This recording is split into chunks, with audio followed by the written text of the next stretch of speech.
Welcome to hour number 2, live right here on this Thursday morning on the early line on SportsGrid. He is Donnie Rightside. I am Ben Stevens. A big second hour coming your way. We will take an early look to San Antonio and a Final Four on Saturday night. Some of the biggest headlines, storylines, and narratives that we need to discuss for our Final Four. That starts on Saturday, and in just 5 days from now, we will crown a national champion on a Monday night inside the Alamo Dome. Donnie and I, we shall never forget. Joining us up next, we hope, is Joyner, an NFL draft prospect, edge rusher out of Minnesota. We'll be rowing the boat with Joyner. Looking forward to him and hearing what he is doing to prepare for that next level in the NFL draft. Exactly 3 weeks from tonight is where it begins in Green Bay, Wisconsin. Donnie's just mad the SportsGrid network not setting him to outside Lambeau Field in Titletown, USA. Plenty of Final Four early line looks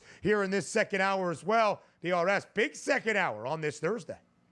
Yeah, you know what's interesting? Now you got my mind cooking a little bit on Green Bay, Wisconsin. Good. You know, sometimes you look at the roster, it's like, man, I wonder why, this player is out fishing or he's with his family, doesn't show up to Green Bay. I don't think any of the prospects are going to go to Green Bay because why would you? There's nothing to do in Green Bay, and it's cold. Have your celebration party. Like Shedeur Sanders, no way he's going to Green Bay. Like, this guy will be partying in Vegas, Hakkasan, having fun, and Cam Ward should be doing the same thing in Miami. Who would want to go to Green Bay and walk across that freezing cold stage over there? Would never go there. Never.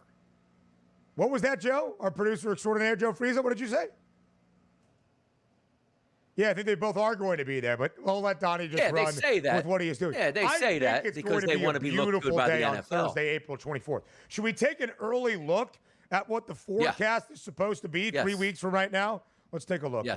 I'm really doing your job. You're the forecaster. Right now, not great. 46 degrees, but to be honest, it wasn't great in New York either today. Let's try to get out monthly here. See what the weather is expected to be. You're supposed to be in the winter. You're supposed to, in the winter months, you're supposed to be in warmer weather where everybody can enjoy. Like, every single draft should be in Vegas. That's just where it should be. Every single national college football championship game should be in Vegas. That's where it should be. It's not true whatsoever. As it stands right now, average for late April, April 24th in Green Bay, 58 degrees. However, I will say, record high, 86 degrees. When did that happen? Probably Don Majkowski. Anyway, was Don Majkowski the quarterback of the Packers when that was going on? I mean, come on now. Don Majkowski. The Magic Man. Look him up. What a flow. Wow. What lettuce on that guy, man. Yeah. DRS. Breaking it down. DRS, how do you feel about San Antonio as a hosting city for a Final Four?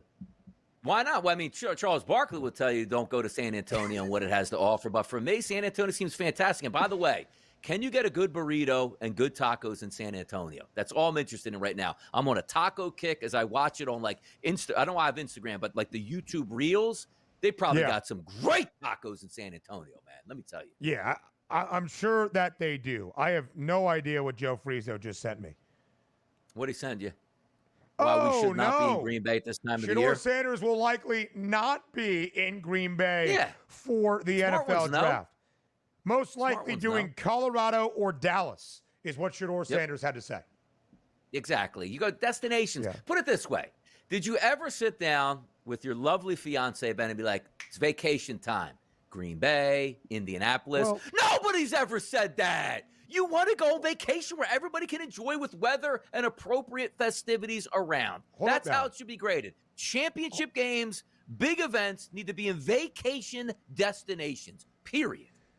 Or Indianapolis, Indiana. I will say this, though. My fiance and I have booked numerous trips to the state of Wisconsin because of weddings. Beautiful out there in the summer, DRS. Late June, outside of Madison, was there for a wedding on the lake. Gorgeous.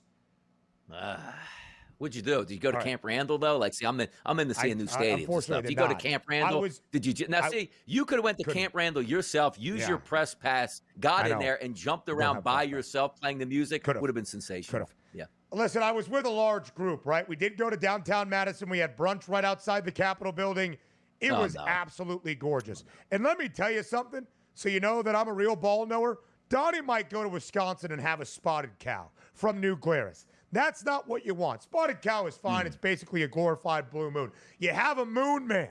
You have a moon man, and that's how you know you are doing it right in the state of Wisconsin. If you were to go to San Antonio, probably should have a Lone Star. Great beer. No, you know what? Look, food is right. Like, you go to Wisconsin, I'm sure I'm getting some good cheese down there. San Antonio, as Charles Barkley would say, some good churros down there and everything else. But at the same time, like, I like new destinations. You take me to the Alamo Dome, as much as I don't think it's that aesthetically pleasing. A lot of big events have taken place in the Alamo Dome. Like that. And you don't. And by the way, and I always hear people like, I go to the Alamo, people like, man, this is it? What is this here right here? So, but I still would like to see where the Alamo is, to be honest. I would. Even though the ratings maybe, you go and get the Yelp ratings, 1, 2, you know what I mean? Come on now. Listen, it's more to remember that moment in your life. Where's Davey at? Where's Davy Crockett at, man? Can he explain himself with what the Alamo looks like now? Come on. Listen, it went through a lot to be there, to be still standing, for all of us to remember that moment. All right, we're supposed to be previewing the Final Four, so let's take a look at the big storylines and those big questions from the mind of our producer extraordinaire, Joe Frizo. Of course, the RS, for just the second time ever in the history of the men's NCAA tournament, all 4 1 seeds have reached the Final Four. The other time, 2008, where was that Final Four contested? Also inside the Alamo Dome in San Antonio. Here are the odds right now. Duke has been the national championship favorite from pole to finish. Before the year got underway, a plus 950 price. Before the big dance got started, plus 280. Now entering the Final Four weekend in San Antonio, even money at plus 100. Florida's second best number at plus 280. Houston at plus 430. And despite Auburn being that number 1 overall seed, the Tigers the longest price at 5-1. It is absolutely stacked. We have talked about the net ratings on KenPom for all 4 of these teams. Some of the best teams, not just this year in college hoops, but in the last 2.5 decades of college basketball, all meeting in one spot. The last 4 teams standing still in the chase for a national championship. So, Donnie, I ask you a rather simple question, but probably with a more complex answer to discuss. Is this the best Final Four ever? It could be. And I'm going to say yes right now, because the most anticipated Final Four for me. Now, growing up as a kid, there were extenuating circumstances. Like, we're not going to see the 4th and 5th year seniors back. Like, when I was growing up in the early 1990s, you're talking about UNLV and Duke lining up in the Final Four. I mean, you want to talk about must-see TV back in the day with stars left and right. It was there. Now, you do have stars left and right. They're just newer stars to us that will shine bright as they do and then move on to the NBA, let's just say, after a year or two. But for my money, I love it. And I equate it like this. So many times in the past, Ben, you would roll up to the Final Four and say to yourself, hey, you know what? They're going to put it's wrong to say this, like the meaningless game first and the star-studded game second. Both of these games are fantastic and unbelievable and fantastic all the way through. You got to be in your seat for game number 1 and game number 2. But for me, I love it. All 1 seeds here, all deserving. From the betting markets, do I think Duke wins? Probably so. Do I want to take them at plus 100? No, I don't. You know what other team I don't want to bet, even though they're 5-1? It's the Auburn Tigers. Johni Broome, too many questions. We'll hit that in this hour. But Florida and Houston, seemingly in that sweet spot. Would you be surprised if Houston cut down the nets? Florida cut down the nets? Absolutely not, man. What a great Final Four. Because of the short number on the Blue Devils, there is a lot of value elsewhere, especially for either Florida or maybe perhaps Auburn on the other side of a Final Four matchup in San Antonio. We will talk about this more later on in this second hour. We continue to get you ready for a Final Four on Saturday evening in San Antonio, Texas. All 4 1 seeds into the Final Four for just the second time ever in the history of the men's NCAA tournament. That is Auburn, the number 1 overall seed, facing off against the 1 seed and the champions of the West region, their conference mate in Florida. On the other side, it's the national title favorites, the Duke Blue Devils, taking on the Houston Cougars. DRS, we showed you those odds to win a national championship. Duke has been the favorite the entirety of this year, before the season got started back in November, before the big dance got underway just over 2.5 weeks ago. As we look at Duke, of course, if they are the favorites to win a national championship, their best player, Cooper Flagg, is the favorite to win most outstanding player. As we continue to break down the biggest storylines for the weekend of the Lone Star State, where would Cooper Flagg rank in your mind among the best one-and-dones to ever do it in college basketball with a national championship added to the resume? I mean, yeah, if you have the national championship added there, you're automatically up. Now, granted, there have been a lot of great one-and-dones who have passed through the college basketball system. And again, the guy that is going into the Hall of Fame or just got inducted into the Hall of Fame, Carmelo Anthony, one of those guys that, you know what, let me play big for a year, let me win a national championship and move on. That's legendary stuff. Because you're not talking about like, hey, I'm a transfer where I played 3 years, but I finally got to the big time and made my mark. Like, no, you're a 17, 18-year-old kid heading into college basketball for the first time and ending your only season with a national championship. How hard that is to do because it's a single elimination tournament. So maybe one of the best. And also, if he is the MOP at the same time on a great Duke Blue Devils team, you're going to certainly go down in history as one of the best to ever do it, and rightfully so in the biggest moment. So for myself, Cooper Flagg, probably the best player in the tournament, and the expectations are if Duke wins it, he is going to win MOP. But one of the legendary performances, we need 2 more games, Eddie Cooper Flagg, to get to that pedestal. Yeah, and DRS, there has been some conversation, of course, about the one-and-done era in college basketball. It looks a little bit different now, of course, than it did early on. When you really think about the great teams led by a one-and-done player to win a national championship, 2012 Kentucky, with so many guys there, the team in 2015, that being Kentucky, that was unbeaten entering the NCAA tournament and the Final Four, that came up short against Wisconsin. On the other side of that bracket was 2015 Duke, that ended up cutting down the nets as a national champion as well. Duke expected to be there, year number 3 under Jon Scheyer. But DRS, we have a coach in Kelvin Sampson who has 798 career victories, the second most from an active head coach in college basketball at the D1 level without a national championship. In fact, the Elite 8 matchup in Indianapolis on Sunday afternoon between Kelvin Sampson's Cougs and Rick Barnes' Tennessee Volunteers, the 2 winningest head coaches actively in college hoops without a national championship. Barnes, still just 1 Final Four to show for it. Kelvin Sampson leading Houston to their 2nd Final Four appearance in the last 5 years. He is one of the great college basketball head coaches we have seen in the last 2.5 decades. If Houston can play spoiler their Duke in the Final Four in the nightcap on Saturday and cut down the nets as a national champ, what does it do to the resume and the legacy of Kelvin Sampson? Oh, boosted immensely. Like, he's already known as a really good basketball coach, and maybe his time at other institutions isn't recognized as what it should have been, and maybe he shouldn't have moved on so many different times. But also the fact here, you didn't find your landing spot. Like, let's just say, I wound up at Kentucky and we won a championship. Or I wound up at Duke and finally got one. Houston has always been a proud basketball program, but we're not talking about proud basketball back to the early 1980s, and they had a fly slamma jamma trying to make runs there with Hakeem Olajuwon, Clyde Drexler and the boys. We're talking about a Houston, team that has been good, but now elevated to the pantheon of like, are we going to reconsider what a blue blood actually is? Because this team coming from the American, step up in class, they can't handle it. No, even better than they were in the American, stepping up to the Big 12 here. So I love what he's done at Houston, and boy, what a crowning achievement if he gets Houston in the Final Four, which they are in San Antonio, and wins a championship in their home state of Texas. That would be phenomenal. I love Kelvin Sampson, but what he's done at Houston has really been phenomenal. Leveling up in competition and getting better every year, impressive. It really has been impressive, DRS. And when you think about where Houston was before Kelvin Sampson came to H-Town, a proud basketball program going back to those five Slamma Jamma days, but that was the mid-'80s when you had Hakeem Olajuwon and Clyde Drexler, coached by Guy Lewis. In fact, that Final Four appearance back in 2021 for Sampson and Houston was the first Final Four bid for the Cougs since 1984, nearly 4 decades. Now they have been there twice in the last 5 seasons, trying to get to the pinnacle, trying to cut down the nets atop the ladder as a national champ on Monday night.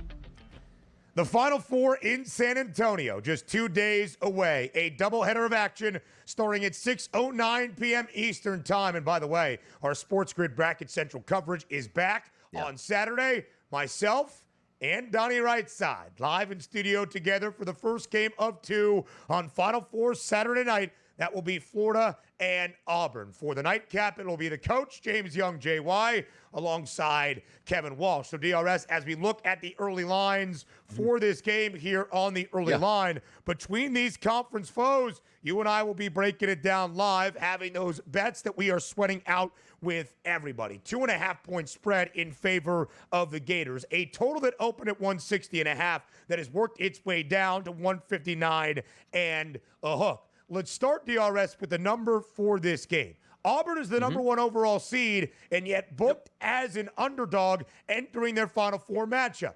Does that sit right with you? Here's what doesn't sit right with me. Understand this. Like, usually we head into the Final Four, and it's like, okay, we know the teams are going to play and see what happens. What happens in the game, different story. Foul trouble, injuries, and you go away with it. Correct me if I'm wrong, though. Like, Johni Broome just might be the best player in the country. He couldn't hold his arm up against Michigan State in the final couple minutes of that game. Yeah. Johni Broome has not practiced yet this week up till today, sitting out the past couple days. So when I look at this spread and say, are we getting one of the bargains of the century, honestly, on Florida right now? Who, yes, they needed a comeback and a miraculous comeback to beat Texas Tech. I understand that. When I look at the Auburn Tigers, the minute he went down in that game, I started to sway back over to Michigan State. Now, granted, Michigan State might not be talented enough to come back from a 10-point deficit against Auburn, great player or no player. But at the same time, I don't think you can roll into this Florida game and say, hey, Johni Broome's 50%, can't, go down low and grab enough rebounds and play great defense, and his shot is going to be affected by it because his elbow still hurts at this point. But you're looking from an odds maker perspective that said, okay, well, we know about the injury. It's 2.5, and it still sits 2.5 today. Am I the only one that's making a big deal about Johni Broome where I don't think he's going to be 100%? And I say to myself, Auburn can't win unless he is 100%? Because you saw, Ben, all year long, and also the Michigan State game, he was absolutely phenomenal in the first half of that Michigan State game. He was like the only offense they had and the only rebounder they had. And if he's damaged goods, where does that leave Auburn? Yeah, it's a really good point, DRS. And this is not just one of the guys in the rotation. This is Johni Broome, who is probably going to finish runner-up for the National Player of the Year, only behind Cooper Flagg. Of course, he checked out with about 10.5 minutes remaining in that game in the second half against Michigan State, dealing with the right elbow injury. Now, he is a lefty, but still dealing with it. It looked really serious, DRS, because as he was escorted off the floor with the help of training staff, he looked over at his head coach and his players in Bruce Pearl and said, listen, I'm done. He came back in about 5 minutes later, didn't have to do much. He did hit a three, but he was really taking care of that right elbow. Again, to your point, injury status at this moment, has not practiced as of yet. Still more than 48 hours out from tip in the Final Four. I think it is something to especially monitor because at the point where Johni Broome was injured with 10.5 minutes remaining in that game, Auburn was ahead by double digits. Right? You didn't need him from the very start. They could ice away that game against an MSU offense that was struggling. You need him for all 40 minutes against a really dangerous Gators team that is playing incredibly well. DRS, nearly 79% of the bets in terms, or the money, I should say, on the spread wagers backing Florida at this moment. I ask you one final question comparing these two teams that are conference foes. They only met once this year. That was back in early February on the road on the Plains for the Gators in Auburn. They were a double-digit dog. They won that game outright 90-81. That was back on February 8th. Again, as we compare these two teams, we look at the whole of this season and what that game represented, DRS. Do you think any of that really kind of carries over from early February to where we are now in a Final Four weekend? I mean, it sort of does. If you told me that Johni Broome missed that game, I go, okay, this is what Auburn looks like when Johni Broome doesn't play. But correct me if I'm wrong, he played in that game. So when I look at it, I don't take anything away because I don't know what I'm getting out of Auburn here. Now, we might get a lot of these issues cleared up over the next 24 to 48 hours, as you said, before this game tips off. But if you tell me right now, my best player is a question mark heading into this game, I don't see how I can bet Auburn. Look, I understand they're the top seed. Yes, they have depth. They have a great coach in Bruce Pearl, and they can have other players step up in big moments. But in the biggest moments against other number one seeds, yeah, I think I need my player of the year candidate there going full gas with 25 and 15 to give me a chance down the stretch. That's what I'm waiting to see. But right now, as it stands, I look at Florida and say, I don't see any other way possible. Right now, I can bet Auburn without the certainty of knowing if Johni Broome is 100% or what his capability is going to be. And also understand this, just because he plays doesn't mean he's ready to go. Hey, second quarter goes down, hard foul, he falls to the ground. There goes a hyperextension again of that elbow, and he's out for the game. Those are worries for me. Yeah, DRS, they have to be. There's no doubt about it. By the way, the Gators over in all 4 games so far in the NCAA tournament. Auburn at its best, under in 3 of the 4 so far in the Big Dance. We'll talk more about that game a little bit later on. Let's get to the nightcap on Saturday. Highly anticipated between Houston and Duke. The Blue Devils opened as a 4.5-point favorite, got quickly up to 5.5, bet back down to 4.5. Now 5.5 in favor of the Blue Devils with a total that really represents what you can expect in a game against the Cougs, 135.5. DRS, where do you begin your breakdown between the Blue Devils and the Cougars? I begin that we're going to have this game in Texas. Now, does that mean you're going to have an overwhelming support for Houston there? Not necessarily. Duke does have a big fan base, but as we tend to believe that when Duke is playing and your team is looking to play the next game and your fans are in the building, or the team that just lost, the teams tend to cheer against Duke as their fan bases. We'll see how that plays into it, but also understand this. The beginning of, look at both of these totals. 161.5, the opening number in the first game against Florida and Auburn. It's in a dome football stadium. We now see 159.5. You take a look at the total for Houston Duke. 2 really good offenses, but not a ton of pace. You still figure they'll score. 136.5, now to 135.5. The reason I'm bringing this up is you see both of those lines dropping because we aren't in that normal collegiate NBA/arena. You're now in a football stadium, but understand this. The Houston Cougars, Ben, where did they play their last 2 games? Elite 8, Sweet 16 in a football dome stadium, and look good doing it here. Maybe there's the advantage of been there, done that. Now, granted, new sight lines, new city, I understand that. But they don't get that shock of, wow, look how big this arena is. I wonder how we're going to play in an arena. Yes, Duke is going to practice there. They're going to get their shots up. They're going to try to get used to it. But nothing beats game day in the moment, and you've had Houston have that. So for me, it's interesting to me for that line's bouncing back and forth. Where I think it ends up, I don't think it ends up 5.5, to be honest. I think it's 5 or less by the time we get to game time. So advantageous now to take the Cougars? Probably so.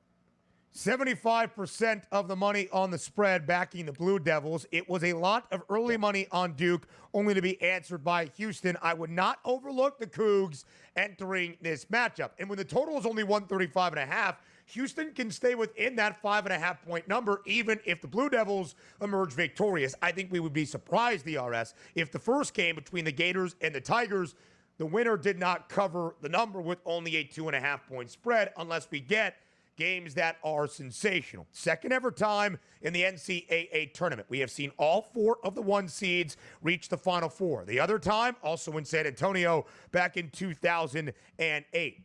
We expected that to be a Final Four unlike we had ever seen. It really wasn't. Kansas beat North Carolina 84-66 in one of the national semifinals. In the second game, Memphis beat UCLA 78-63. Those games were a little bit lopsided, each decided by a 15-point margin. But then we got to a great national championship game, the Mario Chalmers 3 to force overtime against John Calipari, Derrick Rose, and the Memphis Tigers, one of the all-time great national title games we have ever seen. We are hoping for 2 very competitive games, DRS, on Saturday night in San Antonio. Yeah, we're going to get them, too. I truly believe that. And you also have the dichotomy of the early game, expected a little bit more tempo. The second game really ratchets up on the defensive end. But 2 great games here. No complaints from anybody. All 4 seeds, top seeds got there. They deserved it. And I can't wait to see it play out here live with us on the grid. Yeah, it's going to be sensational. Again, our Bracket Central coverage starts on Saturday night at 6 p.m. Eastern Time. DRS and myself. Welcome to hour number 3, live right here on the early line on SportsGrid. This is our 3rd and final hour, and this is now April. Let's not bury any leads. Live from San Antonio at the hosting site of the Final Four, Jon Rothstein joins us live right here on this Thursday morning from San Antonio on the early line. Of course, on behalf of the FanDuel Sportsbook, doing great work covering all of the madness in the big dance for CBS Sports. Jon, as always, we appreciate your time. Now in the month of April and just 2 days out from a Final Four inside the Alamo Dome. Great to be here, Ben. Always awesome to visit with you. It is always great to have you here as well, my friend. More than 48 hours away from Final Four Saturday night in San Antonio. Of course, we know the story. For the second ever time in the history of the men's NCAA tournament, joining the year 2008, all 4 1 seeds have reached the Final Four. So let's go step by step. matchup by matchup, piece by piece, for what we still have remaining in the chase for a national championship. Jon, our first game on Saturday is a matchup of two conference foes. It's the number 1 overall seed in Auburn taking on the 1 seed in Florida. The Gators, a 2.5-point favorite, and a total at 159.5. Before we dive into the specifics of this game, let's start with the big injury status we all want to know. Johni Broome, of course, injuring that right elbow late in the second half in the Elite Eight matchup last weekend against Michigan State. Bruce Pearl telling media that Johni Broome is still a few days away from practicing. Jon, from what you are hearing there in San Antonio, what do you expect that status to be for Johni Broome come game time on Saturday night against Florida? Well, Ben, ironically enough, I was just texting with Bruce Pearl about 20 minutes ago, and he informed me that the hope is that Johni Broome will return to practice today. So that is obviously big news for Auburn, as Auburn is trying to move forward and get to a step that it wasn't able to get to 6 years ago when it went to the Final Four for the first time in program history, and that's get to the national championship game. So according to Bruce Pearl, he has told me that the hope is that Johni Broome will return to practice today. That is huge news for the Auburn Tigers and, of course, the number 1 overall seed. Johni Broome had a double-double at the break against the Spartans, still finished with 25 points and 14 boards, scored at least 22 in each of the matchups in Atlanta in the South region this past weekend. All right, Jon, now to the actual matchup. Bruce Pearl and one of his disciples in Todd Golden. Again, conference foes that should know each other very well. Only one meeting throughout the regular season in early February. Florida won on the road against the Tigers on the Plains outright as a double-digit dog. But, Jon, that's now nearly 2 months ago. How much does that regular season familiarity carry over into the Final Four? You know, I think it's going to be its own separate entity, to be honest with you, Ben. I think that the SEC was such a grind this year that every game felt like an NCAA tournament game. When I talked to Todd Golden on Monday, the biggest thing that he kind of pointed out was that Auburn was in a funk toward the end of the regular season, and it seems like the Tigers now are stepping out of that funk. So that's obviously a good sign for Auburn. We'll see whether or not it's a bad sign for Florida coming up on Saturday night. A 2.5-point spread in favor of the Gators. Auburn has only been an underdog 3 previous times this season. Jon, let's get to the nightcap on Saturday night inside the Alamo Dome between Duke and Houston. A rematch of a Sweet 16 battle exactly a year ago. Duke winning that game as a slight underdog, 54-51. A 5.5-point spread now in favor of the Blue Devils and a total of 135 and a hook. Jon, this is one of the most anticipated Final Four games of recent memory. How do these two teams stack up against one another?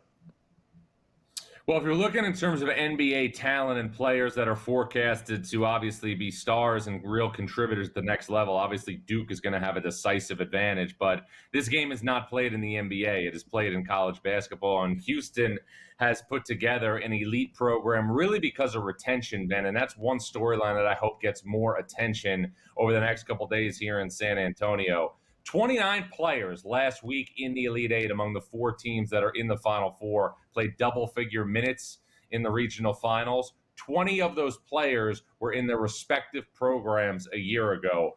4 were freshmen and 5 were transfers. Even though we are in this transfer portal climate where everything is about the edit, the post, the announcement, retention is still the most important thing at the highest level of basketball.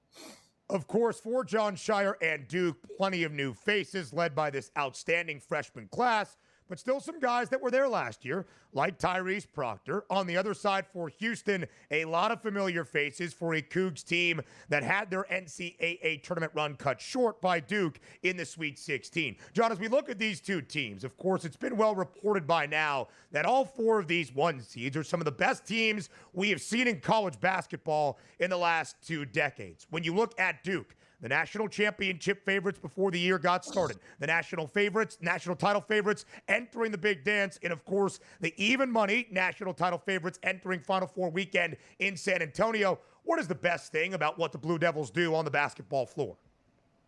Their defense, and I think that's the thing that really deserves more attention. You know, I saw this when I was at a Duke practice early in the year. Duke's positional size is the most undervalued thing about this basketball team. really all season long. Ben, there is not a player on the Blue Devils roster that stands smaller than 6'4", and you saw that against Alabama. Alabama in the Sweet 16 against BYU put up 113 points against the Blue Devils, only 65. And that's an Alabama team, again, that averaged 91 points per game. 25 made threes in the Sweet 16, only 8 against the Dukies on Saturday night in Newark. John, to the other side, for this Cougs team, they have reached the Sweet 16 6 consecutive years now. This is their second Final Four berth in the last 5 years. But for Kelvin Sampson and Houston, we know what it's like playing against the Cougars. They make life miserable on the defensive side of the floor. What's the biggest difference about this year's Houston team as compared to the past few seasons? Well, if we're looking at it compared to last year, Ben, it's simply health and depth. Last year, I had the good fortune of being in a situation where I was with Houston in the first and second round of the NCAA tournament. And remember, this was a Houston team that lost Terrence Arsenault to a season-ending Achilles injury. It was a team that lost Joseph Tugler to a season-ending foot injury. And if you remember, Houston played Duke in the Sweet 16 last year, and Jamal Shead left that game with an ankle injury. So Houston was a shell of itself from a depth perspective, from a health perspective. Knock on wood right now. Everything is aligned from a health and a depth perspective for Kelvin Sampson's team, and that's why they're the pick that I made prior to the NCAA tournament to cut down the nets, and I'm not wavering from that prediction. John, you took the words right out of my mouth. The official Jon Rothstein prediction for our national championship game in San Antonio was the Houston Cougars facing off against the Florida Gators, with the Cougs reaching that pinnacle and cutting down the nets. Why do you remain confident, Jon Rothstein, that that will be what we see on Monday night? I said it before the tournament. I'm not wavering from that prediction. I think it's the continuity. I think it's also the fact that Houston has so many different players who can be the assassin. It can be Cryer, it can be Uzan, it can be Arsenault, it can be Roberts. And I also want to point this out. Juwan Roberts has the obviously unique distinction of being the only player in Houston's program that was a part of the run in 2021 and was a part of the run this year in 2025. He's going to go down in special lore when it comes to, obviously, to the history of Houston's program. The legacy for this Cougs team, and of course with Kelvin Sampson, one of the storylines this weekend in San Antonio, where Jon Rothstein will be. We appreciate your time as always, John. We're on the early line. Up next.